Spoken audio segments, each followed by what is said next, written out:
Chapter 9. The August sun rolled up, hung at mid-heaven for a blinding hour, and at last wheeled westward before the journey was done. But Winnie was exhausted long before that. Miles carried her some of the way.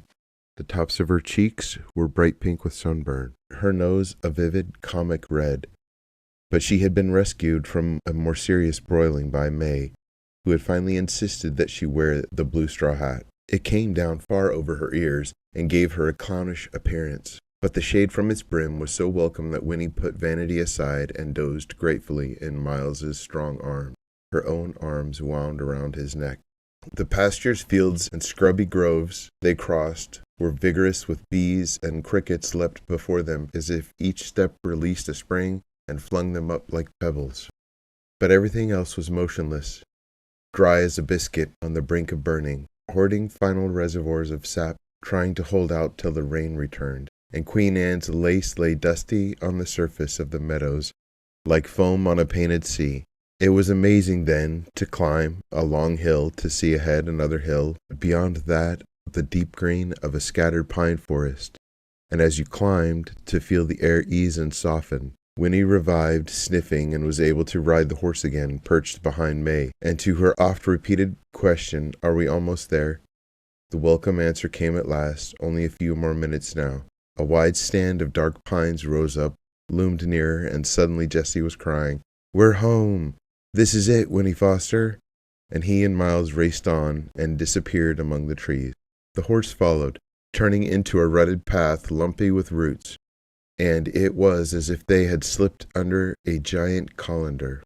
The late sun's brilliance could penetrate only in scattered glimmers, and everything was silent, untouched, the ground muffled with moss and sliding needles. The graceful arms of the pine stretched out protectively in every direction, and it was cool, blessedly cool and green.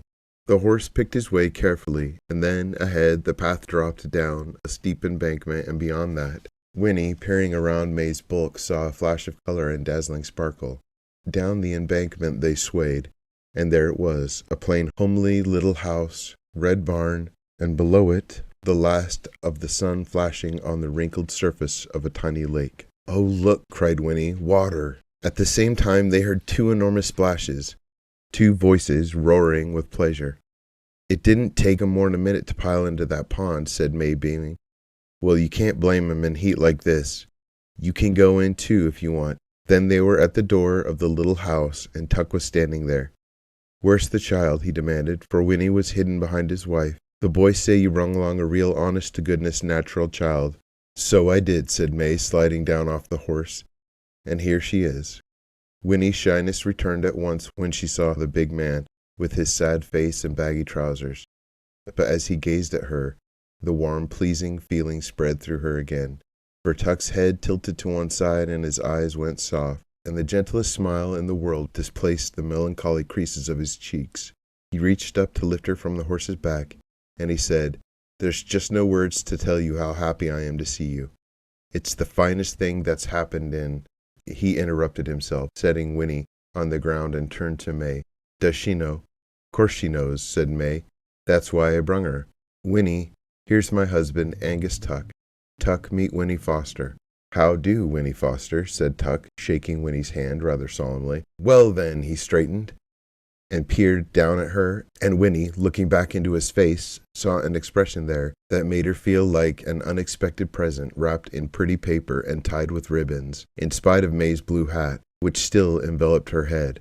"Well then," Tuck repeated, "seeing as you know, I'll go on and say this is the finest thing that's happened in, at least 80 years.